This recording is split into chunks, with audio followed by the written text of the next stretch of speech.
Nous accueillons la docteure Mallard qui a une expérience multiple, diverse et très très riche, donc qui est médecin spécialisé en gériatrie, qui intervient en hôpital, qui est intervenu en clinique, qui intervient à la maison de santé pluridisciplinaire de l'aéroport. Donc plein de choses à nous apporter cet après-midi. Je voudrais juste avant, puisqu'il y aura un temps d'échange et un temps de questionnement, gardez bien en mémoire justement les questions éventuellement que vous avez envie, ou alors écrivez-les. Et donc à l'issue de l'intervention de nos deux intervenantes, vous pourrez leur poser des questions. Juste avant que le docteur Mallard commence, je vais vous donner... j'aime bien une chanteuse qui s'appelle Barbara, que tout le monde connaît.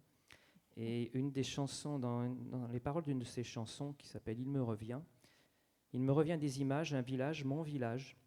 Il me revient en mémoire, je ne sais pas, comme un songe, cette histoire. Et voilà qu'au loin s'avance mon enfance. La mémoire est essentielle pour tout le monde, pour nous tous. Alors merci à vous de nous éclairer. Merci beaucoup pour les mots.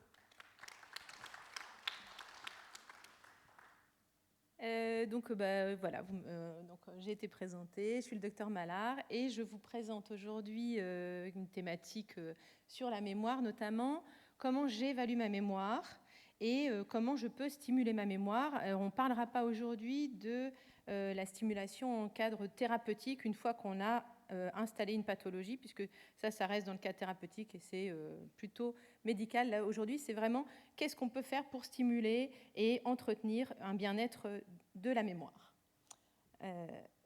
Voilà.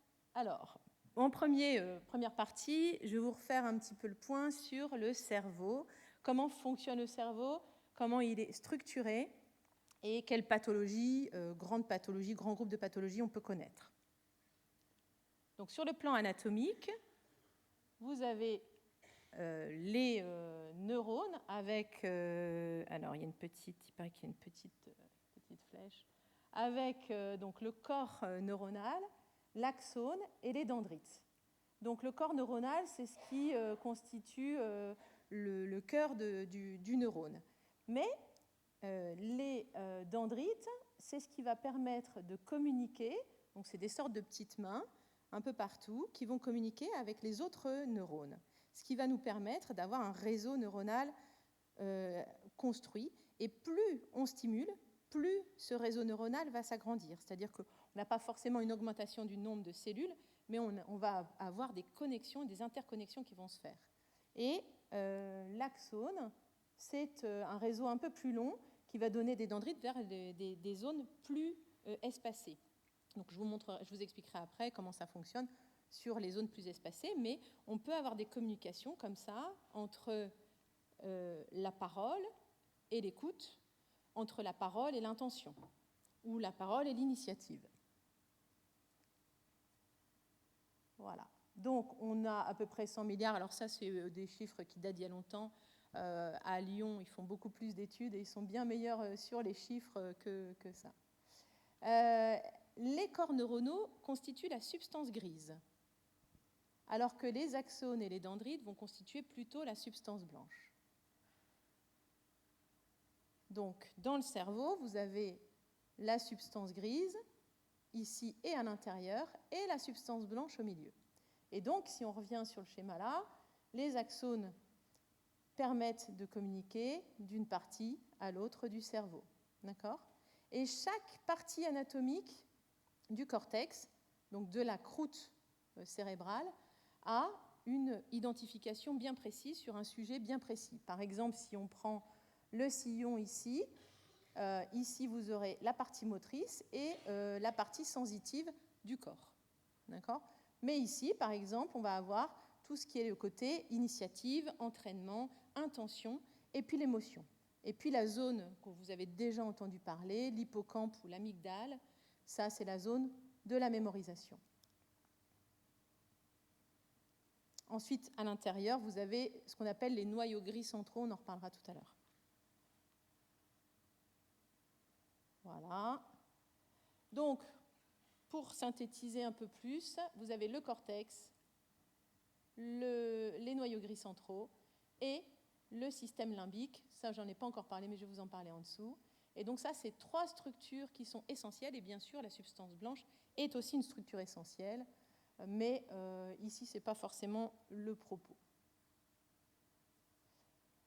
Sur le plan fonctionnel, donc, le cerveau fonctionne avec des interconnexions et vous voyez par exemple la partie antérieure qu'on va appeler partie frontale, la partie médiane qui s'appelle la partie pariétale, la partie postérieure ici qui est la partie occipitale et ici le lobe temporal.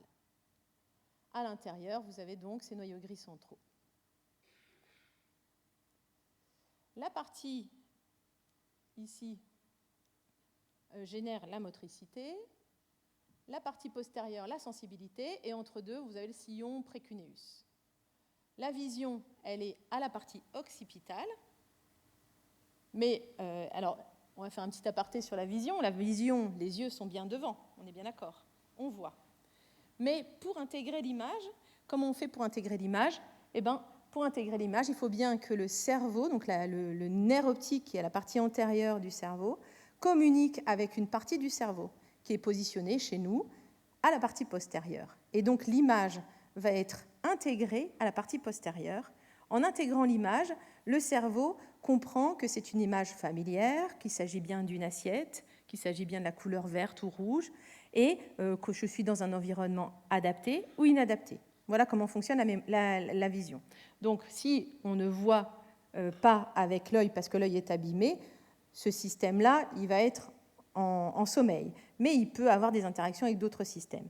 Par contre, quand on voit clair, mais qu'on n'arrive pas à identifier ce que c'est, on peut avoir une atteinte de la partie postérieure et pas forcément une atteinte visuelle, ce qu'on peut voir des fois dans certaines pathologies. Le langage et l'audition, ils sont situés plutôt sur le lobe temporal. Les noyaux gris centraux, donc les noyaux gris centraux, vous en entendez souvent parler quand on parle des maladies de Parkinson et des maladies et des syndromes extrapyramidaux. Donc les noyaux gris centraux sont des zones essentielles à l'intégration des données. Donc c'est-à-dire que dans les noyaux gris centraux sont situées des cellules neurologiques qui vont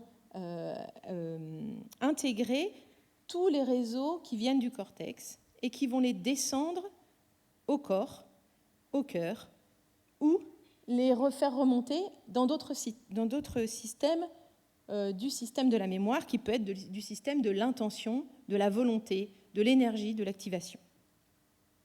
Donc c'est un système qui est important. Et puis l'hippocampe, j'en ai pas parlé beaucoup, mais je pense que ça, vous connaissez déjà beaucoup. L'hippocampe, c'est la partie interne du lobe temporal, et ça, c'est la mémorisation et le souvenir.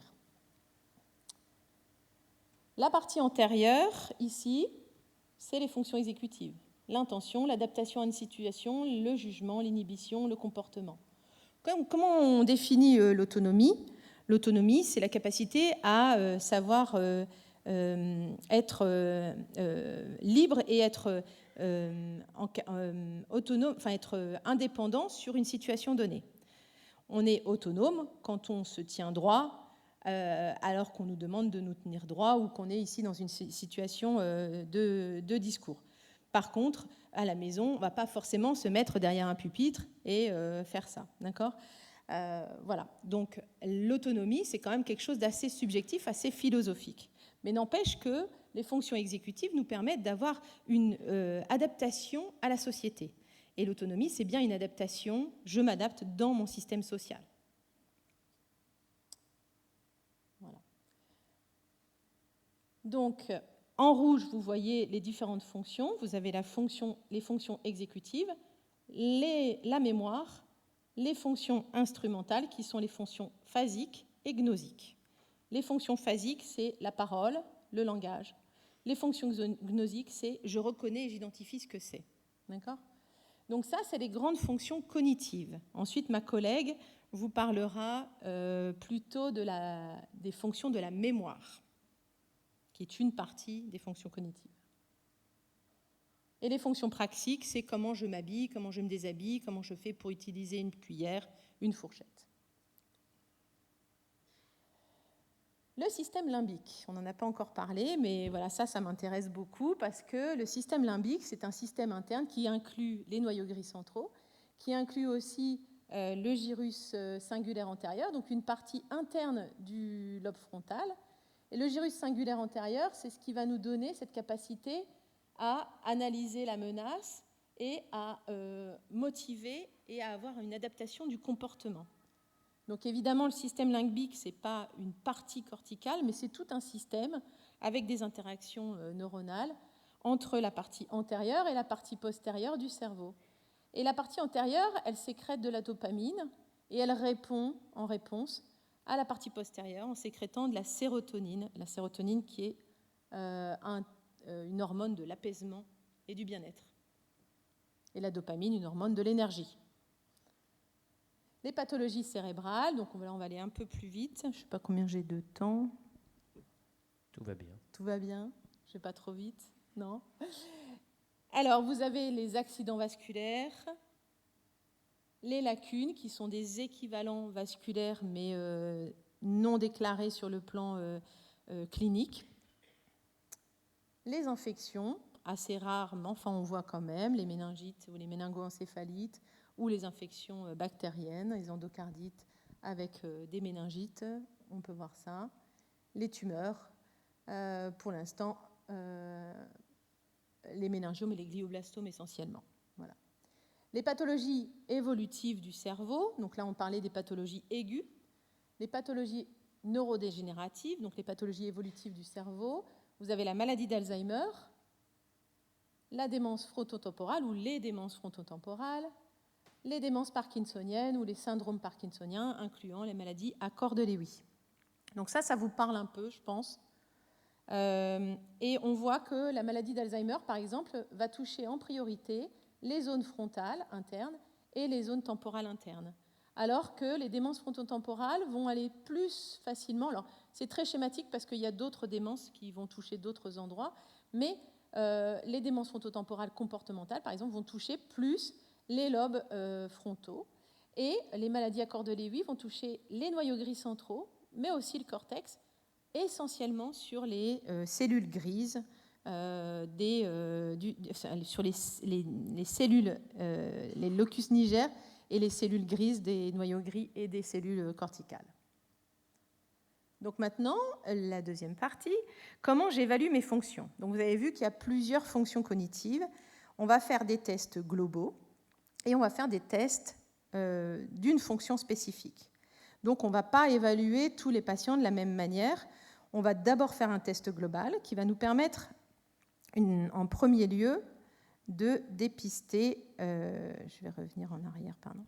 En premier lieu, de dépister s'il existe ou pas un fondement à ce que le patient vient pour une plainte. Est-ce qu'il existe une maladie sous-jacente ou pas?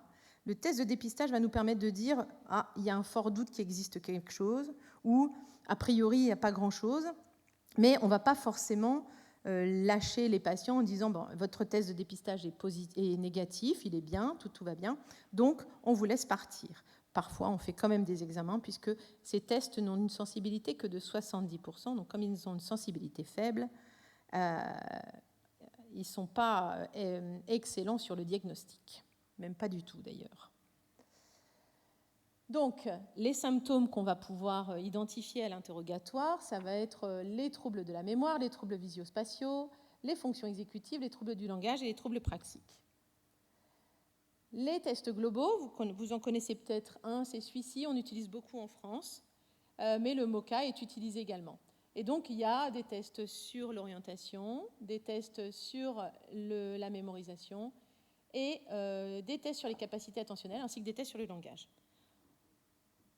Ensuite, on va identifier s'il y a une atteinte de l'attention. Donc, pourquoi l'attention, c'est important? Parce que l'attention, c'est une sorte de résistance cérébrale. Si on est bien énergique, bien énervé et qu'on est bien en cohérence, eh bien évidemment, nos capacités attentionnelles vont être bonnes et du coup, nos capacités d'encodage, donc de récupération de l'information, vont être bonnes aussi. Donc, on a un petit test qui est assez simple, mais on en a plein d'autres. On demande au patient de vérifier s'il sait retenir les chiffres qu'on lui dit en les répétant, et après on lui demande de le faire en sens inverse. Et donc la différence entre les deux nous montre si le patient présente des capacités attentionnelles altérées ou pas. Alors c'est important parce que beaucoup de personnes ont des médicaments, sont fatiguées, sont déprimées, n'ont pas bien dormi la nuit dernière, ont mal quelque part.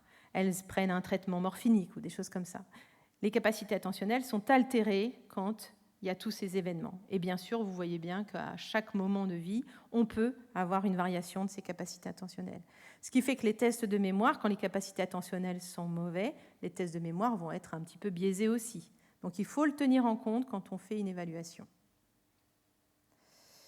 Les mémoires, donc la mémoire, ma collègue va en parler un peu plus précisément, donc moi je ne m'occupe pas trop de ça, mais globalement, vous avez la mémoire à court terme, celle qui va nous permettre d'encoder, d'attraper les choses, qui va intégrer et qui va implémenter la mémoire à long terme. Et dans la mémoire à long terme, vous avez la mémoire déclarative et la mémoire non déclarative. La mémoire déclarative, c'est la mémoire que je peux dire. Alors que la mémoire non déclarative, c'est la mémoire que je ne peux pas dire. Je ne peux pas évoquer comment je fais du violon, comment je roule à vélo. On peut l'expliquer, mais enfin, c'est très complexe. Donc, dans les mémoires non déclaratives, souvent, on ne l'évalue pas en consultation, mais c'est les mémoires procédurales et les mémoires d'amorçage. Donc, vous voyez, par exemple, ce petit dessin-là, on imagine bien voir un écureuil, et vous avez sans doute vu beaucoup de tests de mémoire d'amorçage dans des petits tests de mémorisation que vous avez lus ou que vous avez vus, qui sont assez intéressants puisque ça nous donne une idée de savoir si on arrive à retrouver quelque chose sur des petits détails. Ensuite, vous avez les mémoires déclaratives, qui sont les mémoires épisodiques, et la mémoire sémantique. Donc, la mémoire épisodique, c'est la mémoire des faits personnels. Je me suis mariée à telle date, j'ai eu autant d'enfants, j'ai travaillé à tel endroit, j'ai fait ceci. Et puis, c'est la mémoire épisodique récente. Hier, j'ai mangé ça. À Noël, qu'est-ce que j'ai mangé comme repas? Qui est venu? Qu'est-ce que j'ai eu comme cadeau à mon anniversaire? Ça, c'est la mémoire épisodique. La mémoire sémantique, c'est la mémoire des éléments intangibles du monde. Donc, notamment, par exemple, où se trouve un pays. Alors, bon, ça peut... Oh, pardon, c'est moi. Où se trouve un pays. Voilà, l'Europe se trouve là. Pour l'instant, en tout cas, ça n'a pas bougé. Voilà. Mais si on se met en Chine, la planisphère en Chine, l'Europe est bien sur le côté et pas au milieu. Enfin bon, ça c'est autre chose. Voilà, donc la mémoire sémantique, vous avez compris, et on va passer parce que ma collègue va en parler. La mémoire épisodique, on l'évalue sur un test assez simple. On demande aux patients d'apprendre 5 mots. On va faire une épreuve entre les deux et après on restitue et on demande de restituer les 5 mots. Les patients qui ont une pathologie de mémoire vont avoir des difficultés à restituer après les 5 mots. Les patients qui vont avoir des difficultés d'attention ou des difficultés intentionnelles vont avoir du mal à les intégrer déjà dès le début. Donc on sait dès le début si le patient est à même de pouvoir répondre aux questions derrière ou pas.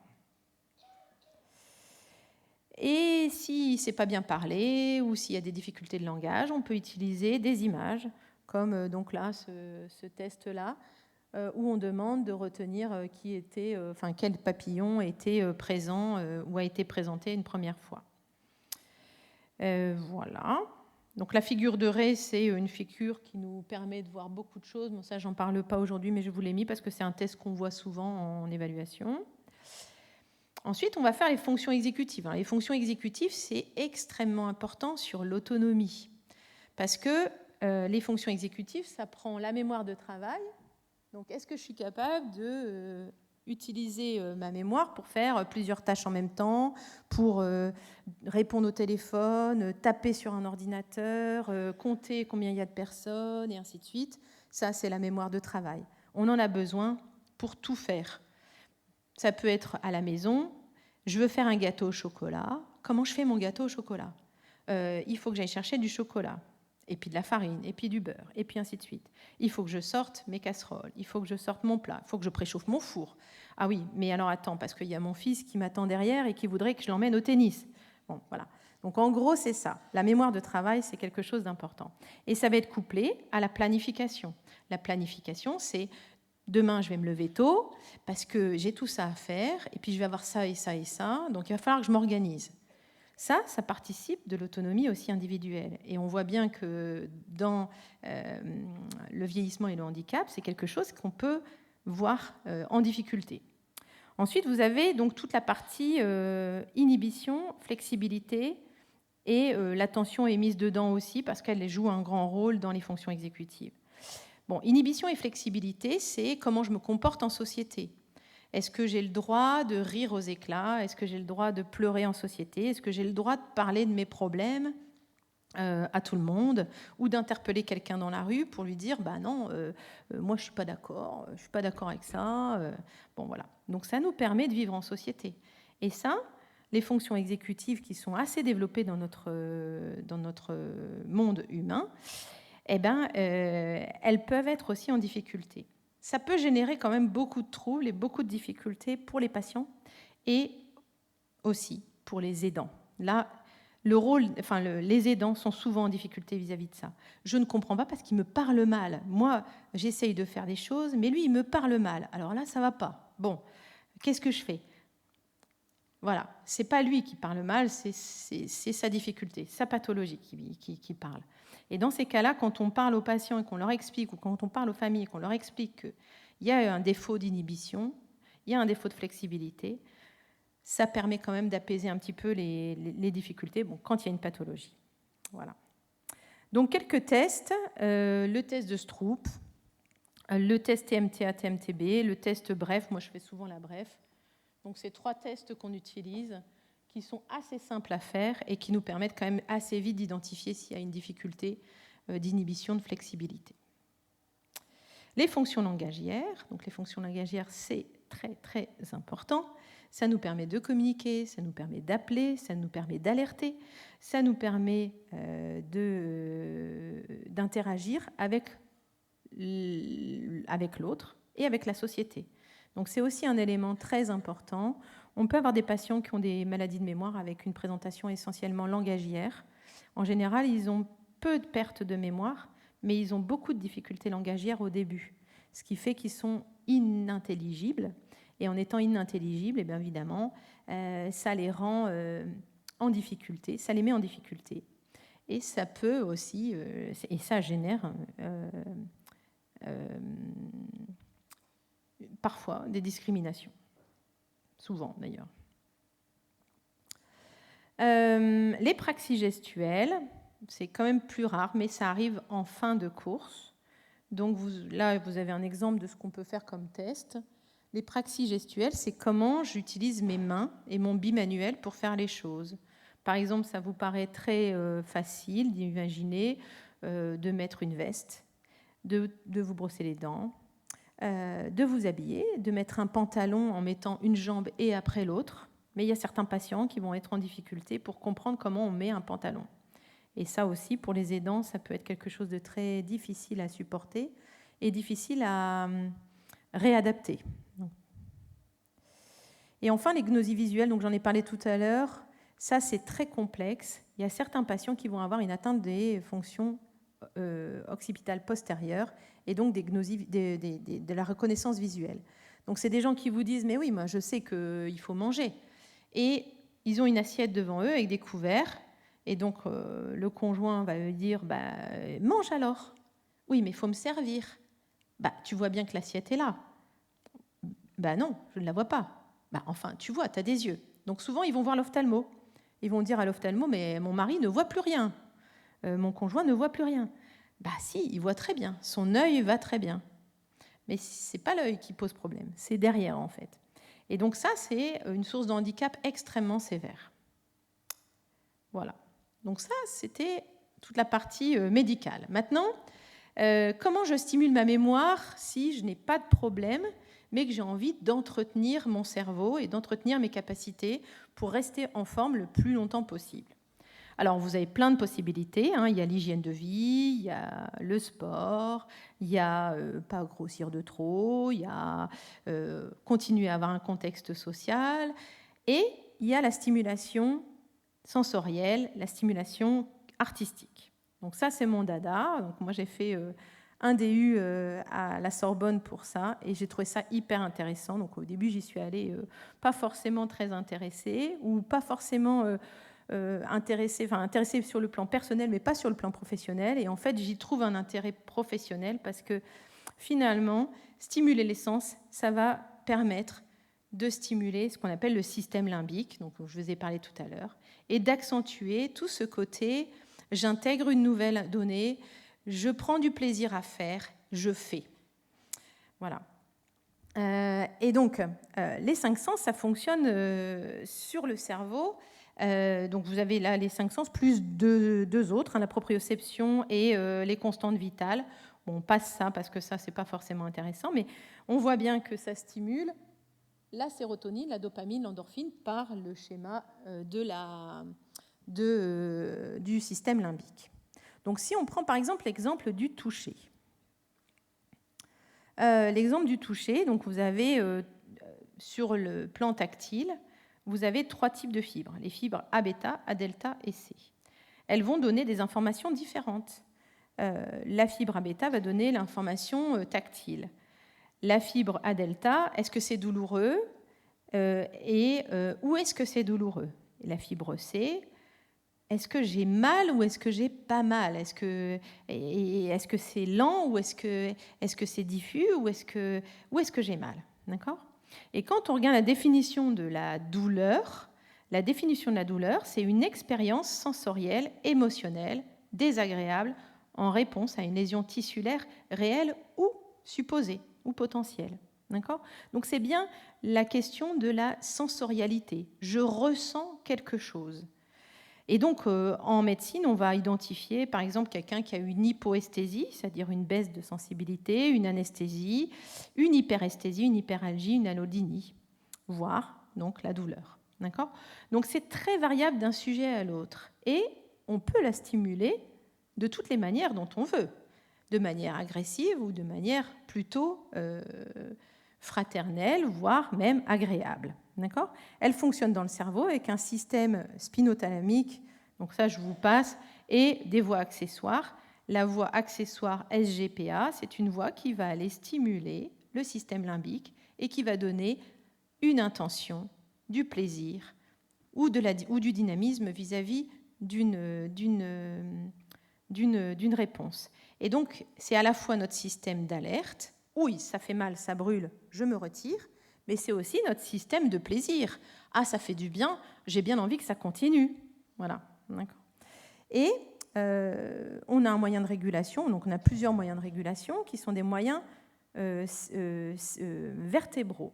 Ces moyens de régulation nous permettent de limiter l'action. Alors évidemment, chez les douloureux chroniques, ces systèmes-là sont parfois un petit peu altérés ou très hypersensibles, et du coup, les patients ont un ressenti qui est beaucoup plus désagréable ou beaucoup difficilement plus agréable que d'autres personnes.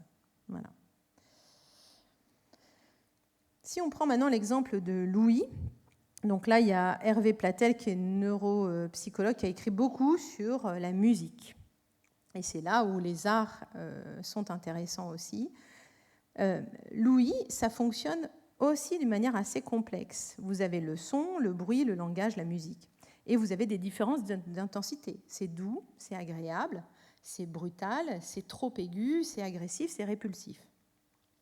Vous avez 2 modes de conduction, la mode aérienne et la mode osseuse. Donc on a les tympans et tout le système aérien, et puis la conduction osseuse, donc l'os, le rocher, qui nous permet de transmettre la vibration sonore.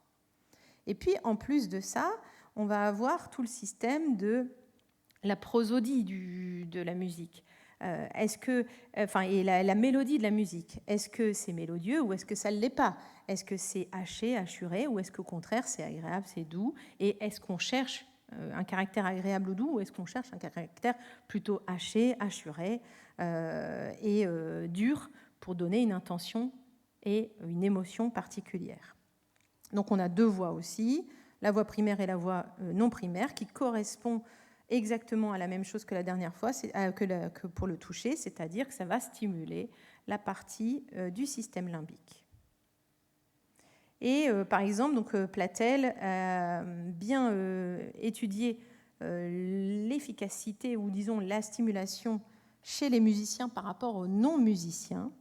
Et les musiciens par rapport aux non-musiciens montrent plusieurs choses. Donc, il y a une augmentation de la mémorisation, il y a une augmentation des praxies bimanuelles, donc je suis capable d'utiliser mes deux mains de manière indépendante et conjointe, la planification, l'anticipation, le raisonnement logique et la résolution de conflits, voire même jusqu'à la diminution des effets de la dépression.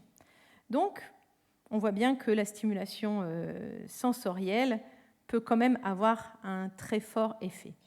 Et l'art-thérapie ou l'activité artistique, donc ça c'est un sujet assez complexe. Qu'est-ce que c'est que l'art-thérapie par rapport à l'art en activité humaine? Donc je ne rentrerai pas dans le débat, mais c'est quand même une activité qui stimule les sens, qui stimule le cerveau. Et donc c'est là où c'est très important d'aller discuter avec les gens, d'aller chanter, d'aller rire, d'aller danser, d'aller voir un musée, d'aller au cinéma, parce que ça nous stimule. Voilà. Alors, en dernier, je dirais peut-être que l'art, c'est la plus sublime mission de l'homme, puisque c'est l'exercice de la pensée qui recherche à comprendre le monde et à le faire comprendre. Voilà. Et les autres, je vous les laisse pour vous. Voilà. Merci beaucoup, docteur. Passionnant.